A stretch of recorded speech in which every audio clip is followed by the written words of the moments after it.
রাষ্ট্র পরিচালনা তো কোনো ইমোশনের বিষয় না। ডক্টর ইউনূস স্যার কেন পদত্যাগের কথা বলবেন? আবার আমরা জানি না যে আসলে তিনি পদত্যাগের কথা বলেছেন কিনা।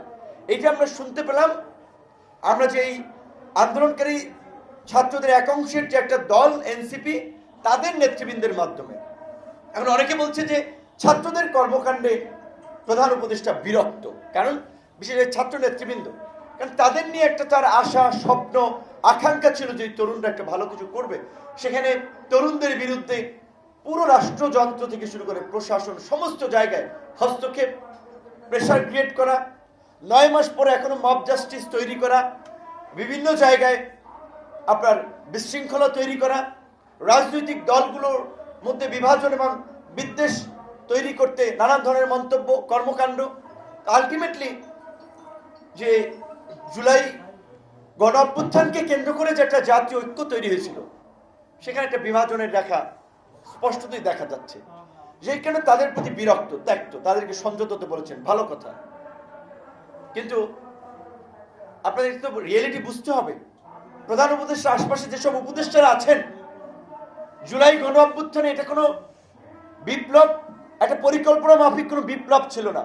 16 বছরের শেখ হাসিনার ফ্যাসিস্ট শাসনের যে অত্যাচার, নির্যাতন, মানুষের দুঃসহ যন্ত্রণার একটা চূড়ান্ত বিস্ফোরণ ছিল এই জুলাই গণ অভ্যুত্থান। সেখানে যদি আমরা কেউ ভেবে থাকি যে না, এই কয়েকজন ছাত্র নেতাকে দিয়েই এই সরকার কিছুদিন টিকিয়ে রেখে আবার একটা দল তৈরি করে সেই দলকে আবার নির্বাচনের মাধ্যমে ক্ষমতায় আনা হবে, মানে রাষ্ট্র ক্ষমতার লিগ্যাসি ক্যারি করে এটাকে একটা দীর্ঘায়িত করা, রাজনৈতিক দলগুলো তো এটা হতে দিবে না। যে রাজনৈতিক দলগুলো আপসিকভাবে গত 16 বছর ধরে গণতন্ত্র, ভোটের অধিকার, একটা নির্বাচনের জন্য লড়াই সংগ্রাম করেছে, আজকে এই অন্তর্বর্তীকালীন সরকারের কাছ থেকে আমরা যেটা প্রত্যাশা করেছিলাম বা করি, এই গণহত্যার বিচার, ফ্যাসিস্ট শক্তিকে নির্মূল করা, রাষ্ট্রের প্রয়োজনীয় সংস্কার এবং বাংলাদেশের গণতান্ত্রিক উত্তরণের জন্য একটা অবাধ, সুষ্ঠু, নিরপেক্ষ নির্বাচন। আজকে নির্বাচন নিয়ে কথা বললে সেইটা নিয়ে উপদেষ্টাদের কোনো সুস্পষ্ট জবাব নাই। এমনকি প্রধান উপদেষ্টার কাছ থেকে তো আমরা সুস্পষ্ট জবাব পাই নাই। ডিসেম্বর থেকে জানুয়ারি, এইটা কি কোনো একটা স্পষ্ট রোডম্যাপ, রূপরেখা? ডিসেম্বর থেকে জানুয়ারি, জুন যখন বলা হচ্ছে, কোন সময় নির্বাচন হবে? ডিসেম্বর না জানুয়ারি না ফেব্রুয়ারি, মার্চ না এপ্রিল, আমরা জানি না। এর মধ্যে রোজা আছে, ঈদ আছে, পরে কোরবানি আছে, বর্ষা আছে।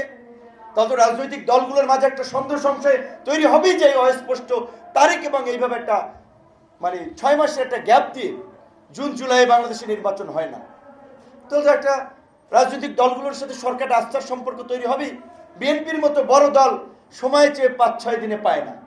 আমরা এই পরিস্থিতি নিয়ে কথা বলতে চাইলে আমাদেরকে অনেক ক্ষেত্রে প্রধান উপদেষ্টা ওই যে মানব জমিন একটা লেখা লিখেছে, প্রধান উপদেষ্টাকে ঘিরে রেখেছে 7 জনের দুষ্ট চক্র। কথা বাস্তব, রাজনীতি করে নেই।